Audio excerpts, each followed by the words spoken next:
Bonjour, je vous présente aujourd'hui une série d'analyses techniques sur des actions tradables à partir de la plateforme de CMC Markets. On va commencer par les précautions d'usage. Il ne s'agit que d'une analyse technique qui ne tient pas compte des fondamentaux. Ce sont les fondamentaux qui doivent vous pousser à acheter ou à vendre. L'analyse technique n'est là que pour vous fournir une optimisation et des points d'entrée et de sortie qui soient raisonnables, logiques, pertinents. Alors on va commencer par la tendance sur BNP Paribas. On est en unité de temps hebdomadaire. Ne vous laissez pas impressionner. Chaque grande bougie que vous voyez, si vous débutez l'analyse technique, correspond à un chandelier japonais. Et sur chaque bougie, vous voyez le plus haut de la semaine, le plus bas de la semaine et le niveau d'ouverture et de clôture. Alors on voit effectivement que sur cette grande bancaire, la tendance de moyen terme est toujours baissière. On le voit au fait que les pics sont descendants et que les creux sont descendants aussi. Et tant que les pics et les creux seront descendants, on sera en tendance baissière, ce qui est confirmé par notre position par rapport à la moyenne mobile à 30 semaines que vous voyez ici. Tant qu'on sera en dessous d'une moyenne mobile à 30 semaines qui descend, eh bien on sera également en tendance baissière, donc c'est confirmé. Elle est actuellement à 45 euros. Maintenant, si on se penche un petit peu sur le court terme, voilà ce que l'on peut avoir. Graphiquement, nous avons cela et chaque bougie correspond maintenant à une journée de cotation. On voit que nous sommes à l'intérieur d'une zone où on est balisé à la hausse par la résistance descendante que vous voyez là. Ça veut dire qu'a priori, on a le champ libre jusqu'à 44 euros avant que les choses commencent à se corser. Bon, un peu plus bas si on touche cette résistance un petit peu plus tard, puisque c'est une résistance descendante. Et par le bas, on est soutenu par ce support qui monte là et qui nous apporterait du soutien au cas où on descendrait jusqu'à 40-41 euros. Au-delà, nous sommes en train d'évoluer dans une zone de gap. Vous voyez, entre le plus bas de cette bougie et le plus haut de cette bougie, il n'y a pas eu de cotation, ça s'appelle un gap, ça correspond à l'effondrement lors du Brexit. Et cette zone est assez difficile à traverser et on navigue en fait en terrain assez hostile. Et pour avoir un véritable signal haussier, il faudrait non seulement sortir par le haut de cette zone de gap, ok, et également casser cette résistance. On va aller un petit peu plus loin avec les indicateurs techniques journaliers qui montrent que la tendance à court terme est très haussière. On le voit au fait que le MACD est au-dessus de son signal, c'est bien. Ce qui est dangereux, c'est quand le MACD passe en dessous de son signal. Par exemple ici, vous voyez, le MACD passé en dessous de son signal et derrière on a eu une baisse. Ou encore ici, le MACD passé en dessous de son signal et derrière on a eu une baisse. Pour l'instant, tout va bien, on est au-dessus du signal. C'est confirmé par la bonne tenue du RSI qui est au-dessus de 50. C'est la zone où ce sont les acheteurs qui sont en commande. Confirmé par le fait que le momentum soit au-dessus de 0. Et ça confirme effectivement que ce sont bien les haussiers qui dirigent. Donc clairement, si vous pensez que BNP Paribas vaut mieux que 43 euros, soit vous achetez maintenant si vous êtes pressé, soit vous attendez que l'on passe au-dessus des 46-47 euros, ce qui montrerait qu'on est sorti de la zone de turbulence du gap et effectivement on n'aurait plus grand-chose derrière pour nous bloquer avant les 48-49 euros.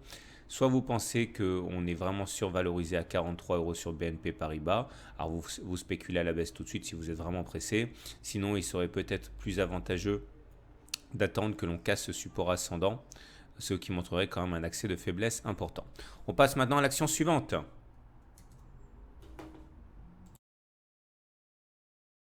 On enchaîne avec la Société Générale qui est dans une configuration assez voisine, du moins au niveau de la tendance de moyen terme qui est également baissière, puisqu'on reconnaît les deux éléments caractéristiques d'une tendance baissière, à savoir des pics qui sont descendants, des creux qui sont ascendants aussi, et une situation par rapport à la moyenne mobile à 30 semaines ici qui montre que l'on est en dessous d'une moyenne mobile à 30 semaines qui descend, actuellement à 34 euros, donc à moyen terme, c'est toujours baissier.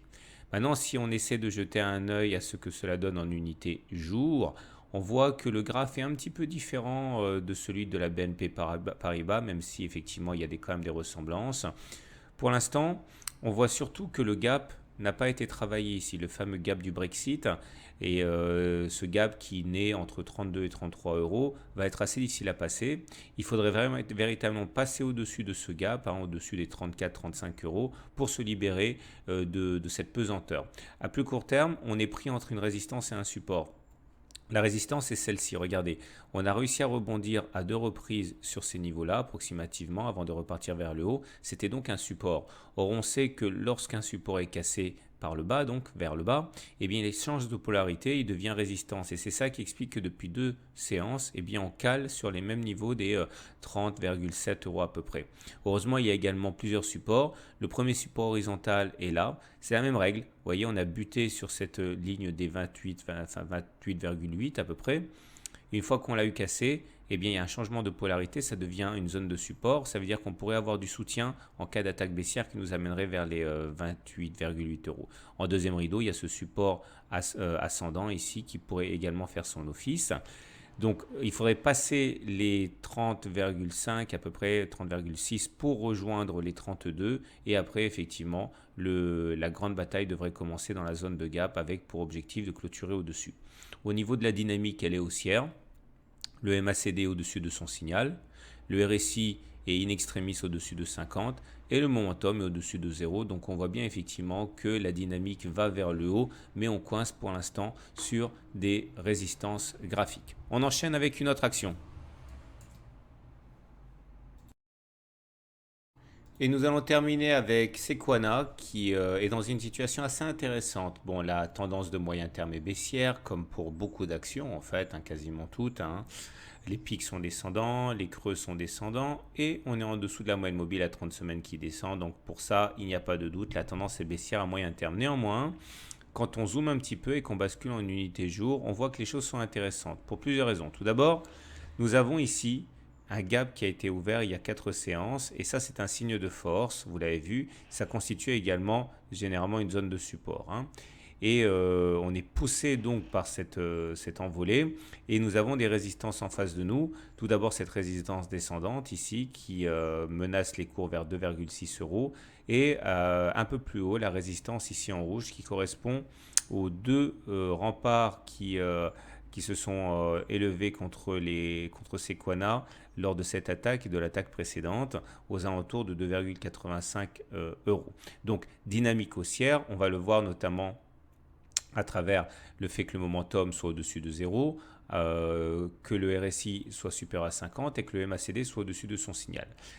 Néanmoins, au niveau des indicateurs techniques, on peut relever la présence d'un bémol, c'est la présence de divergences baissières cachées sur indicateur. Regardez, on voit que le MACD a fait un plus haut ici entre cette date et cette date-là, et également le momentum qui a fait un plus haut entre cette date et cette date-là, en fait les mêmes dates, pendant que les cours eux-mêmes de Sequana n'ont pas fait de plus haut. Ça, c'est un bémol à la qualité plutôt avantageuse, hein, des indicateurs techniques. Donc il faut se méfier quand même de la présence de ces divergences baissières. Et pour terminer sur une note positive, vous remarquerez que les cours sont dans ce qu'on appelle un fanion haussier. Voilà le mât et voilà le petit drapeau au bout du mât.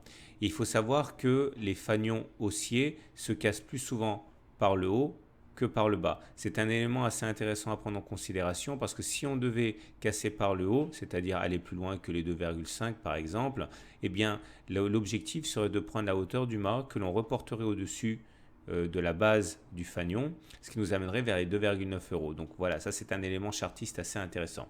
Alors pour faire le bilan, tout dépend encore une fois des fondamentaux. Si vous pensez que 2,5 euros c'est beaucoup trop pour Sequana, eh bien, vous pouvez commencer à spéculer à la baisse dessus, hein.